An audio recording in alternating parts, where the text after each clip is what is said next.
ભગવાન ભોળાનાથ પ્રગટ થયા અને દંડાસુરને કહે છે કે માગ, તારે જે જોઈએ તે માગી લે. ભોળાનાથને જોઈ દંડાસુર કહે છે કે મારે મારા પૂર્વજનો વધ કરનાર આદ્ય શક્તિને જોવા છે.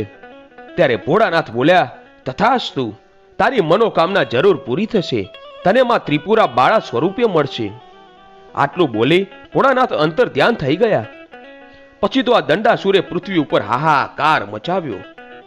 અને એટલું જ નહીં, એણે સ્વર્ગ ઉપર પણ આક્રમણ કર્યું અને બધા જ દેવો સ્વર્ગ છોડી અહીં તહીં છુપાવા લાગ્યા. પછી આદ્ય શક્તિએ વિચાર કર્યો કે દંડાસુરનો વધ હવે મારે કરવો જોઈએ. અને માતાજીએ લીલા કરી અને 12 વર્ષની બાળાનું રૂપ લઈને આ બોરુ વનમાં આવે છે અને આવીને એક ઝાડ નીચે બેસે છે.